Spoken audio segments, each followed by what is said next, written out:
আসন্ন ত্রয়োদশ জাতীয় সংসদ নির্বাচনকে সামনে রেখে প্রার্থী বাছাই এবং খসড়া তালিকা প্রস্তুতের কাজ শুরু করেছে বিএনপি। এর অংশ হিসাবে সিলেট বিভাগের ১৯ সংসদীয় আসনের মনোনয়ন প্রত্যাশীদের সঙ্গে আজকে রবিবার বৈঠক করেছে দলটি।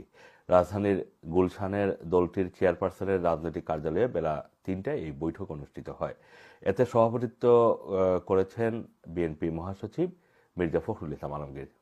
জানা গেছে, সিলেট বিভাগের ৪টি জেলার প্রায় ৭০ থেকে ৮০ জন মনোনয়ন প্রত্যাশী এই বৈঠকে যোগ দিয়েছেন। প্রতিটি আসনের ৪ থেকে ৭ জন প্রার্থী মনোনয়ন প্রত্যাশী রয়েছেন। মনোনয়ন পেতে দলের শীর্ষ নেতাদের নজরে আসতে প্রতিদিনই গণসংযোগ করছেন প্রার্থীরা।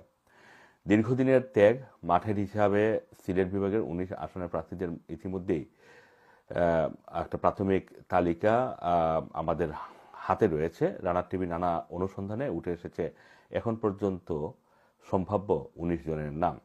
সিলেট ১ থেকে খন্দকার মুস্তাদিক, সিলেট ২ থেকে তাহমিনা রুশদিন লুনা, সিলেট ৩ থেকে এম এ সালাম, সিলেট ৪ থেকে মিফতা সিদ্দিকী, সিলেট ৫ থেকে মামুনুর রশিদ চাকসু মামুন, সিলেট ৬ আসনে ফয়সাল আহমেদ চৌধুরী। এসে গেছে ইকো কিচেন ডিগ্রিজার। পরিবেশ বান্ধব উপায়ে আপনার কিচেনকে করে তুলুন ঝকঝকে। রেস্টুরেন্ট, টেকওয়ে কিংবা ফাস্টফুড কিচেনে আপনার সেরা সঙ্গী ইকো কিচেন ডিগ্রিজার, কার্যকরী, নিরাপদ এবং